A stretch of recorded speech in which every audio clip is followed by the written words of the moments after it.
al Senyor perquè podem fer uns dies de vacances amb ell.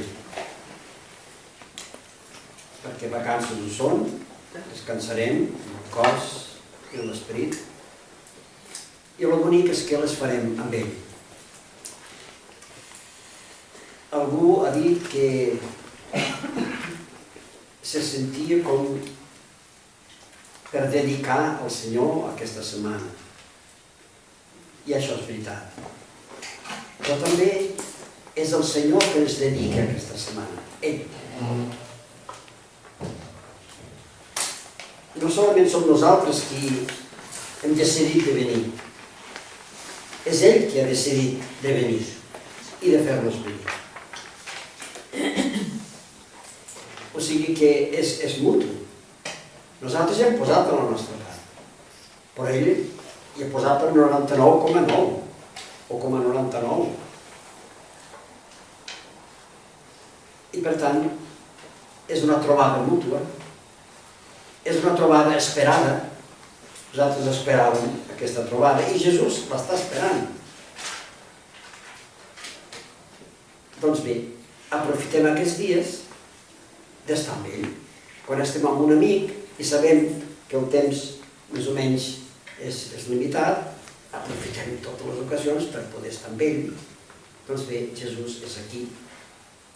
I si anem a la piscina, doncs Jesús estarà allà. Si estem aquí escoltant les paraules, també Jesús està aquí. I és ell, amb el seu esperit, que ens inspira. Si fem l'Eucaristia, naturalment Jesús serà allí amb una plenitud immensa. Per tant, la presència de Jesús i la nostra presència són intercanviables, podria dir. Ell té necessitat de nosaltres i nosaltres tenim necessitat d'ell. El tema, el títol, que quasi bé no me'n recordava quin títol l'havíem posat, diu que és la presència de la Trinitat en la nostra vida, no? Bé, doncs també podem dir la presència nostra en la Trinitat. O sigui, la Santíssima Trinitat no és un Déu llunyà, no és un Déu amagat, no és un Déu desconegut. És un Déu que li agrada viure amb nosaltres, li agrada barrejar-se amb nosaltres. Com diu el Salm, m'agrada i vull residir. Déu li agrada estar aquí. I li agrada estar en cada un de nosaltres. I diu, aquí m'agrada, aquí poso la meva tenda. Aquí m'hi quedo. No aquests dies, no, sempre. Per això passarem d'unes idees a unes altres que estan íntimament entrellaçades. Passarem de la Trinitat a nosaltres i de nosaltres a la Trinitat. Passarem de la Trinitat a l'Eucaristia i de l'Eucaristia a la Trinitat. Passarem de la Trinitat a l'Església i ara podem fer ja tots aquests punts que s'aniran entrellaçant. Església, els punts, diguéssim, clau, no? Trinitat, Església, Eucaristia, nosaltres, que fem part de tot aquest conjunt. El credo, si el mirem, si l'analitzem una mica, és la professió de fe en la Trinitat. Estem acabant ja l'any de la fe. Doncs, durant aquest any, segurament que hem tingut més d'una ocasió de reflexionar, d'aprofundir algun punt del credo. I en algun grup han posat durant l'any trossets del credo per anar reflexionant, etc. Bé, doncs, el credo és una confessió de fe trinitària. Una confessió de fe què vol dir? Vol dir crec aquí, en el meu cap, en el meu cervell. o crec aquí, en el meu cor, en la meva vida? Perquè massa vegades, potser durant un temps, la paraula fe era com un acte de voluntat, sí, però sobretot del cervell. I llavors encara dèiem, mira, la Trinitat no s'entén, per tant, deixem-ho estar. No, no la deixem estar, al revés, anem-hi. No entenem com és la vida de Déu, però sí que entenem que Déu vol viure amb nosaltres. Per tant, la vida que ell té en ell mateix vol que la tinguem nosaltres també, amb ell. Ell en nosaltres, nosaltres en ell. Per tant, això no es pot dir que no s'entén. Una intimitat mútua, una inhabitació mútua. Recordo, parlant dels llibres, ja que això ha sortit, quan vaig escriure el Jo Soc, vaig posar la paraula inhabitació, vaig sortir alguna vegada. I hi havia un corrector d'estil i de llengua, doncs que va tatxar la paraula. Llavors jo tornava a enviar les paraules, la vaig tornar a posar. I va tornar a tatxar llavors una nota. Inhabitar vol dir que no està habitat, vostè vol dir una altra cosa. Dic, no, jo vull dir que està habitat. És que inhabitar, amb el llenguatge del carrer, una casa inhabitada vol dir que no hi ha ningú. Però un cor inhabitat per l'Esperit Sant vol dir que ell hi és, és exactament el contrari.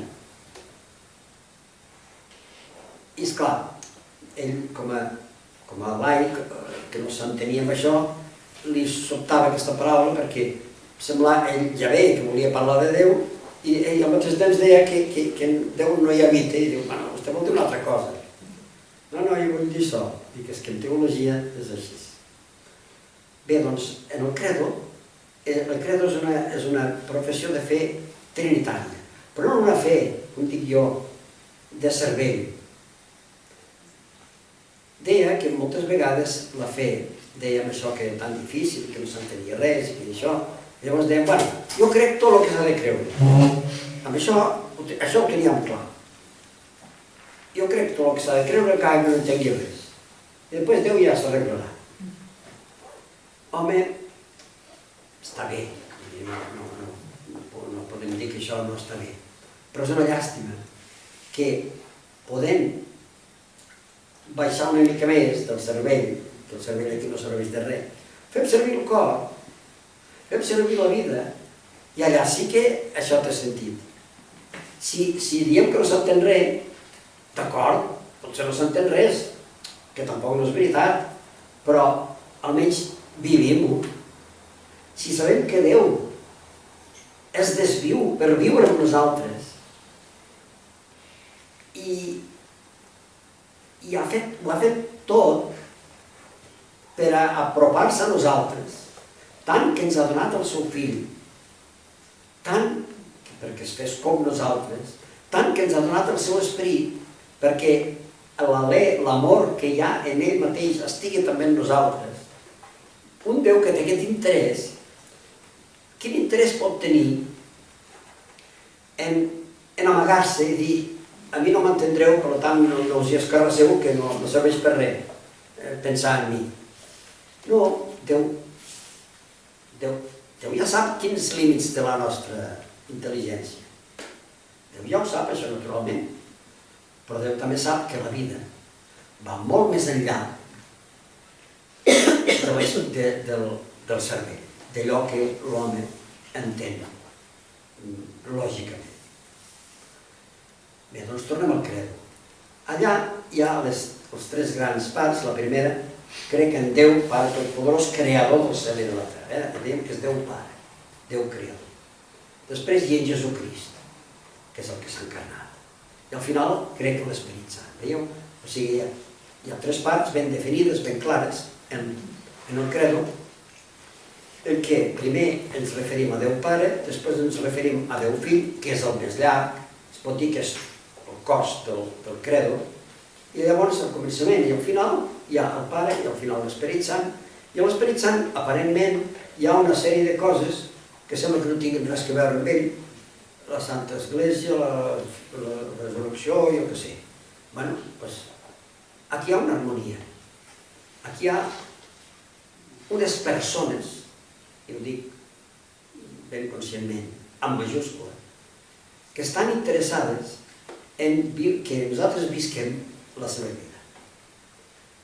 Pare, Fill i Esperit Sant viuen una vida. Pare, Fill i Esperit Sant viuen un amor. L'amor que va del Pare al Fill i del Fill al Pare no són dos, és un. És l'Esperit Sant. L'Esperit Sant els uneix en un sol Déu. Per això, racionalment, deixem-ho estar, però vitalment, sí. Déu és Pare, és Fill i és Esperit, i això, aquesta vida que ell té en ell, tancat en ell mateix, en aquest cercle etern, doncs, podem dir que ell l'ha fet explotar, l'ha obert, una cosa que semblava que no es podia obrir, i ha sortit d'ell, Déu ha sortit d'aquest cercle etern, ha sortit precisament per fer-se assequible. Entendreu o no, però sí, fer-se assequible, fer-se vida. La primera gran sortida de Déu, d'ell mateix, l'atribuïm al Pare, la creació. El Creador diu que el Déu Pare Totpoderós, creador del cel i de la terra. El Pare com si digués, bueno, fill meu, amor meu, Esperit Sant, saps què? Aquí estem molt bé, nosaltres estem eternament, no ens falta res, però i si féssim arribar aquesta vida nostra, aquest amor que tu, Esperit Sant, ets per nosaltres dos, pare i fill, si ho féssim arribar amb altres sers, doncs, fantàstic, creació, gran sortida de Déu, gran exclusió de Déu de si mateix. Surt Déu de si mateix i Déu crea. No el Pare sol, el Pare és el que s'apropia, diguéssim, és el tècnic, és el capità, el que dirigeix les obres. Però ell crea per la seva paraula, el seu fill estimat, que és la seva paraula. I l'Esperit de Déu planava sobre les aigües. I aquesta vida de Déu ja es fa vida aquí. Primer informe, després cada vegada més evolucionada, cada vegada més plena, més rica. Creació. Segona gran sortida de Déu. La personifica el Fill, l'encarnació.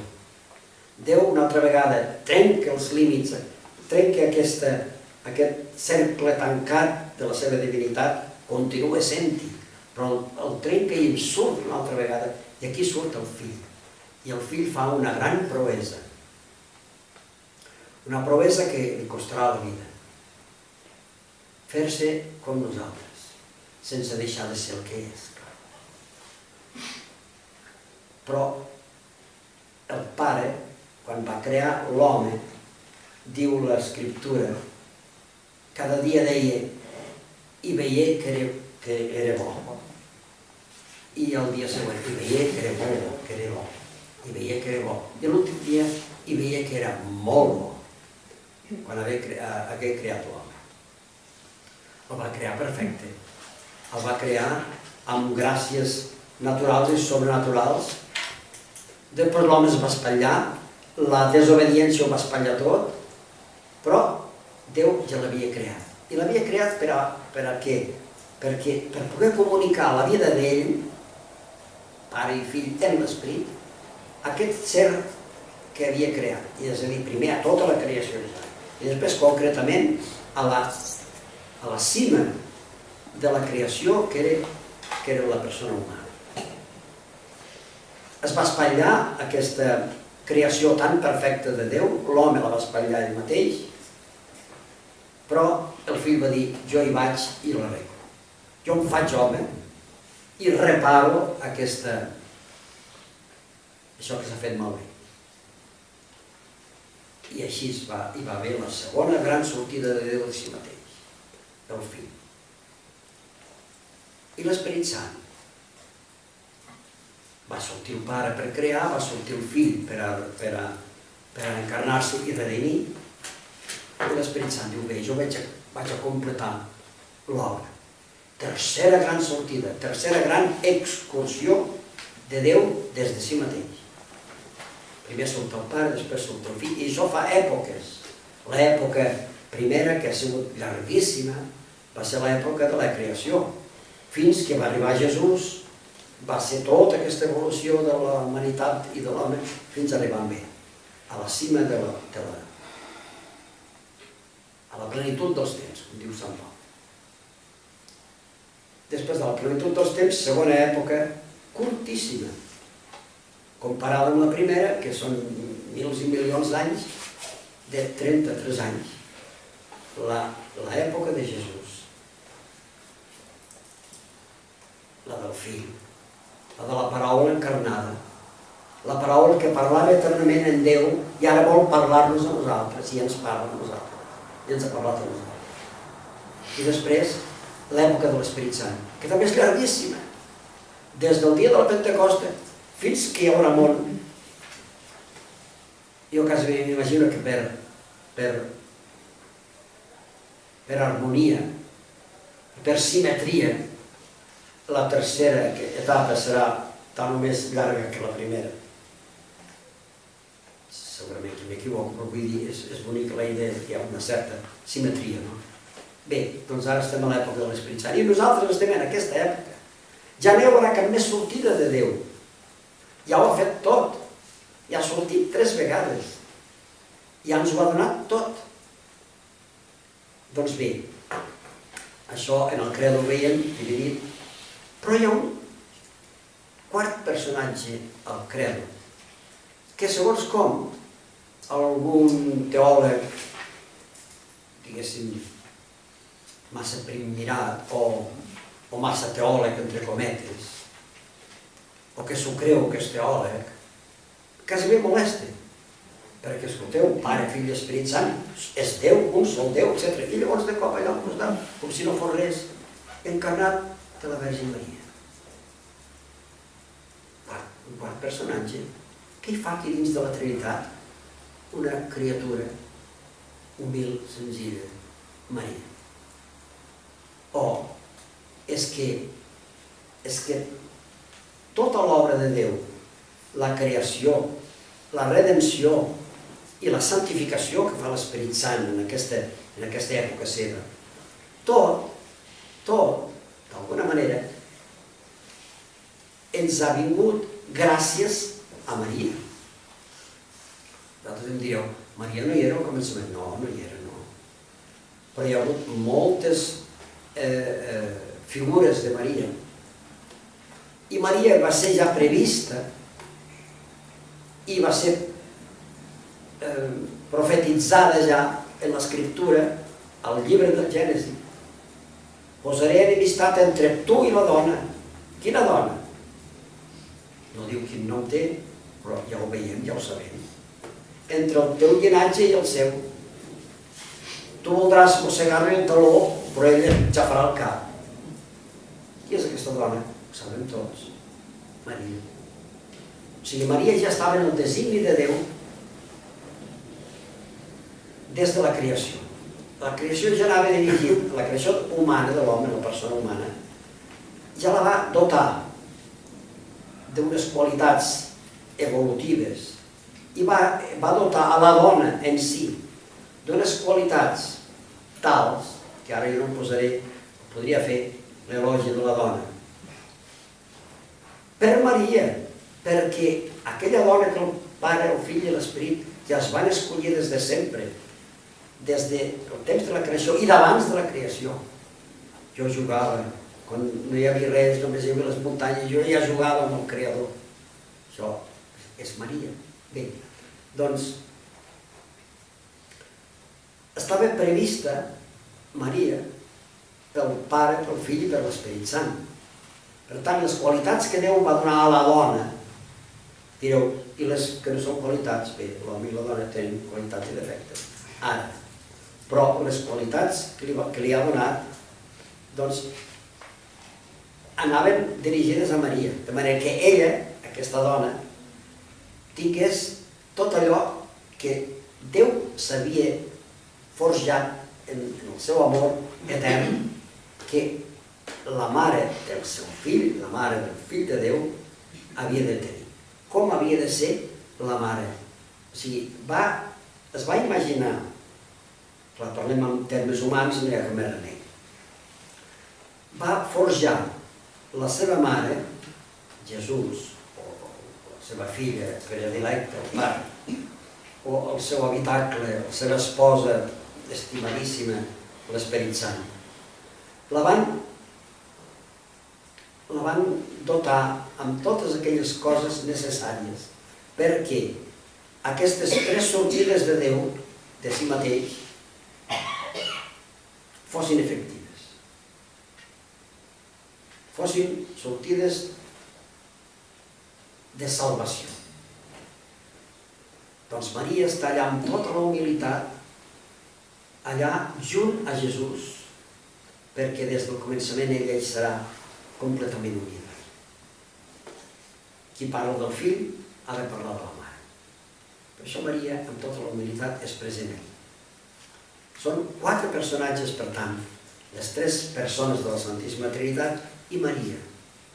Aquesta petita esclava del Senyor està allà també en el nostre credo, en allò que nosaltres creiem, és a dir, en allò que nosaltres vivim, o podríem viure, en allò que Déu vol que visquem, o desitja que visquem.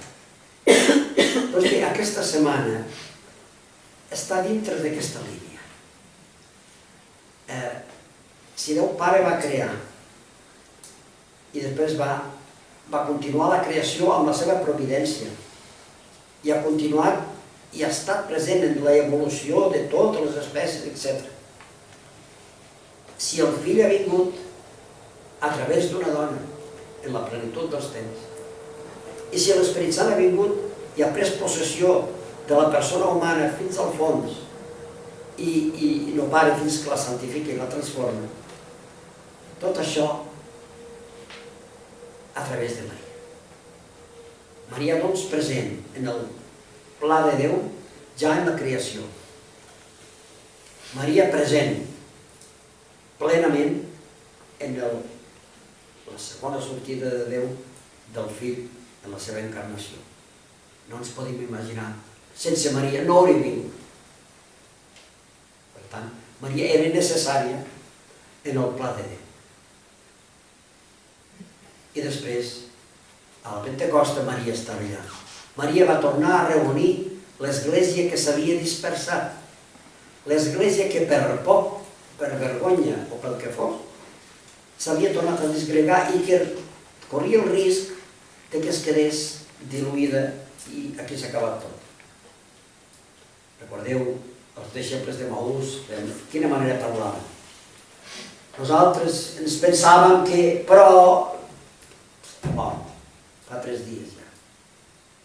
Ens pensàvem que teníem la il·lusió de que, però ara, volem dir, ara ja hem perdut tota esperança. I Jesús deia, homes de poca fe, que no sabíeu que el Messies havia de passar tot això. La teoria sí que la teníeu, està escrit. Doncs per què no creieu? Doncs bé, alguna cosa ens vol dir Déu en aquests dies. I potser també ens obrirà els ulls a la fracció del pa. Ens obrirà els ulls quan compartim l'amor, la caritat, les paraules. Ens obrirà els ulls i el cor en algun moment d'aquests dies. Pare, Fill i Esperit Sant. Eucaristia. Partir el pa. Fem església. Són els temes que d'una manera o una altra aniran sortint i que tenen una unitat. Una unitat en Déu Trinitat, una unitat Déu Trinitat en si mateix, Déu Trinitat en la nostra vida ja immersos en ell, i una unitat en l'Església. No són coses destriades. Vinga, avui parlarem de la Santíssima Trinitat, avui parlarem de l'Església, avui parlarem de la Mare de Déu, avui parlarem... Bueno, esclar que s'ha de fer així, a trossets, no? Però no són coses deslligades, són coses que estan tan lligades que només que parléssim d'una, una sola, parlaríem de totes. Perquè no estan deslligades, estan ben integrades les unes amb les altres. Déu va necessitar Maria per a portar a terme el pla de salvació. I deixeu-me acabar amb una pinzellada franciscana.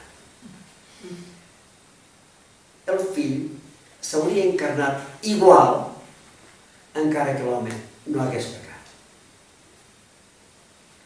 Perquè les ganes de barrejar-se amb nosaltres, les ganes de tastar què és això tan bo que ens ha sortit de mi, Pare, de mi, Fill, de mi, Esperit Sant, què és això? Doncs aquest desig de l'home, aquest desig de Déu, de tastar vivencialment doncs què és l'home, fer-se home, això, aquesta bogeria només la podia fer Déu. Perquè sabia el que li passaria. I bé, doncs, precisament per això que li passaria, per aquesta mort ignominiosa, ens venia la salvació. I Maria, humilment, és allà, en tots aquests moments. Ho deixo així, com a introducció. Demà entrarem en matèria, per dir-ho així, i aprofito per dir-vos que hi haurà estones lliures, moltes, estic a la disposició vostra.